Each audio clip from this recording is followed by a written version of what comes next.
Edward Hadas. Analysis and Opinion Home. Opinion. Edward Hadas.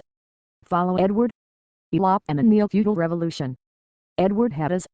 October 2, 2013 15:17 UTC. Corporate Governance Vertical Line Nokia. I have nothing against Stephen Elop. The former and future Microsoft executive seems to have done a pretty good job running Nokia.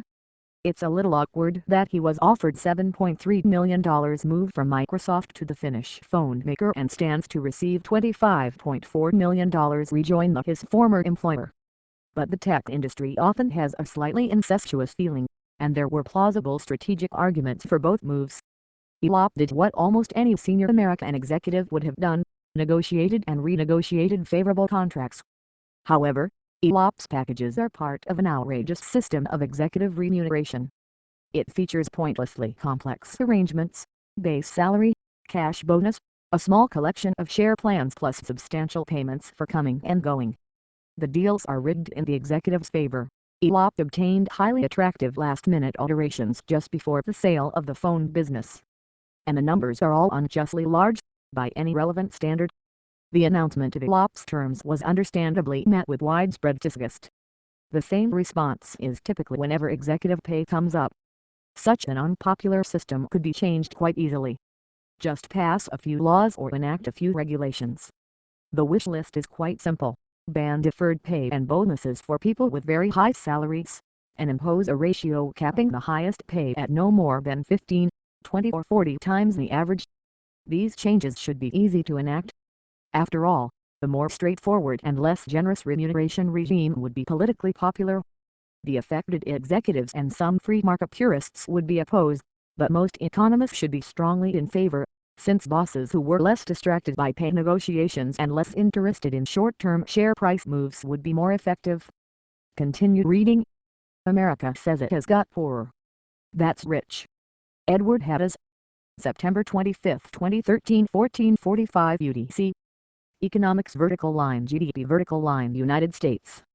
The U.S. Census Bureau says the median American household's income was 1.3% lower in 2012 than in 1989 after adjusting for inflation. That suggests stagnant American consumption for the last 24 years. That assertion is not as ridiculous as North Korean propaganda about the United States. Their houses blow down very easily and they have to live in tents, but it's still misleading.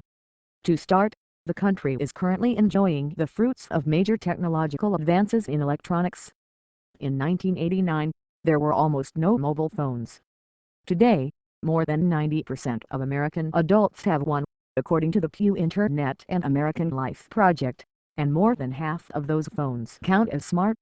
The same project estimates that about 70% of U.S. adults are daily Internet users, compared to 0 in 1989.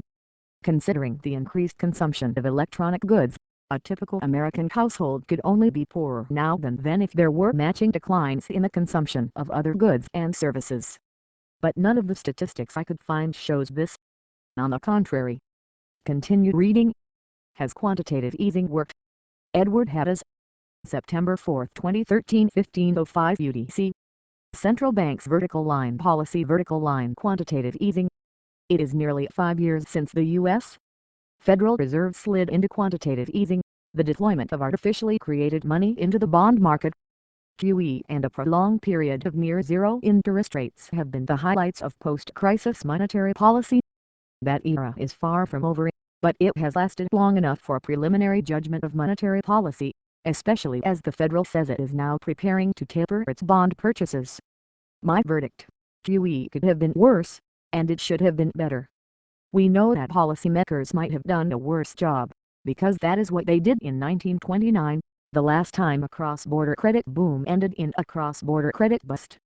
Today's central bankers have done better than their professional ancestors. In the 1930s, central bankers in many countries presided over debilitating deflation, and failed to prevent banking crises. This time, prices have neither collapsed nor exploded, and Lehman Brothers was the only big financial institution to topple.